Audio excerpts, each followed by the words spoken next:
നിർമ്മിക്കണമെന്നും കാട്ടി കുപ്രചരണങ്ങൾ നടത്തുന്ന കേരളത്തിലെ രാഷ്ട്രീയക്കാർക്കെതിരെയും സോഷ്യൽ മീഡിയയിൽ കുപ്രചരണം നടത്തുന്നവർക്കെതിരെയും അടിയന്തര നിയമ നടപടി സ്വീകരിക്കണമെന്നും കേരള സർക്കാർ ഇരു സംസ്ഥാനങ്ങളിലെയും ജനങ്ങൾ തമ്മിലുള്ള സമാധാന അന്തരീക്ഷം തകർക്കുന്നവർക്കെതിരെ ദേശവിരുദ്ധ നിയമം രജിസ്റ്റർ ചെയ്ത് അറസ്റ്റ് ചെയ്യണമെന്നും ആവശ്യപ്പെട്ട തമിഴ്നാട് കേരള അതിർത്തിയിലെ ലോവർ ക്യാമ്പിൽ ഫാർമേഴ്സ് യൂണിയൻ സംയുക്ത പ്രതിഷേധ പ്രകടനം നടത്തി. കേരള സർക്കാരിനെതിരെ മുദ്രാവാക്യം മുഴക്കുകയും ചെയ്തു.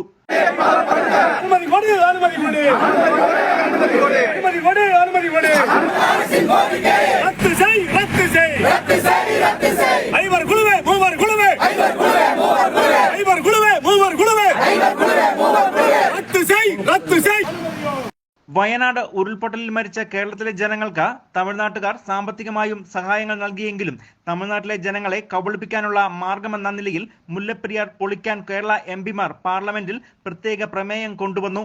അണക്കെട്ടിന് ഒരു പുതിയ അണക്കെട്ട് നിർമ്മിക്കുക. തമിഴ്നാട്ടിലെ ജനങ്ങൾക്ക് വേണ്ടി കർഷക സംഘം ഈ വലിയ പ്രതികൂല നടപടിയെ ശക്തമായി അപലപിക്കുന്നതായി പ്രതിഷേധത്തിൽ പങ്കെടുത്ത Periyar Vaigai irrigation agricultural association coordinator Anwar Balasingam അറിയിച്ചു. தமிழகத்தில் இருக்கக்கூடிய திரைப்பட நடிகர்கள் எல்லாம் 2019 பெட்டிமுடியில 77 தமிழர்கள் நிலச்சரிவில் செத்த போது ₹1 கொடுக்கல. ஆனா வயநாட்டுக்கு என்ன செய்யறாங்க? அள்ளி கொடுத்துக்கிட்டு இருக்காங்க.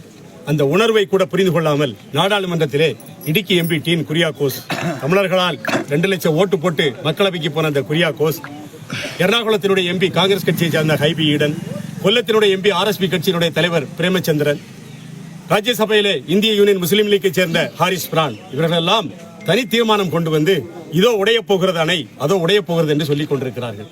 ஒன்றை மட்டும் நாங்கள் நினைவுபடுத்த கடமைப்பட்டிருக்கிறோம். இந்த 999 ஆண்டுகள் ஒப்பந்தம் என்பது இஸ் நாட் ஏ லீஸ், அது ஒரு செட்டில்மெண்ட். செட்டில்மெண்ட் என்ன செய்ய முடியாது, எந்த அரசாங்கமும் எந்த நீதிமன்றமும் உடைக்க முடியாது. முதல்ல தெரிஞ்சுக்கணும் கேரள அரசியல்வாதிகள் இவங்க எல்லாரும் என்னது படித்த வழக்கறிஞர்கள். உச்சநீதிமன்றம் 2014ஆம் ஆண்டு கொடுத்த தீர்ப்பை மறுத்து என்ன செய்யறாங்க, இந்த வழக்கறிஞர்கள் எல்லாம் ரோட்டுக்கு வந்து அணை உடைய போவதாக, வயநாடு பிரச்சனையை மடை மாற்றுவதற்காக, வயநாட்டில் ஏற்பட்ட மனிதகுல பேரழிவை மாற்றுவதற்காக என்ன செய்யறாங்க, ஒரு இயக்கம் நடத்தி கொண்டிருக்கிறார்கள். ஒட்டுமொத்த കേരളത്തിനുடைய பார்வையும் മുല്ലപ്പെരിയാർ അണை പക്കം തിരുപ്പി വിടപ്പെട്ടിരിക്കുന്നു. സമരം ചെയ്യുന്ന കർഷകർക്കും കർഷക കൂട്ടായ്മയ്ക്കും വേണ്ടി ഉത്തമപാളയം പോലീസ് ഡെപ്യൂട്ടി സൂപ്രണ്ട് ചെങ്കുട്ടുവേലന്റെ നേതൃത്വത്തിൽ നിരവധി പോലീസുകാരാണ് സുരക്ഷയ്ക്കായി ഒരുക്കിയിരുന്നത്.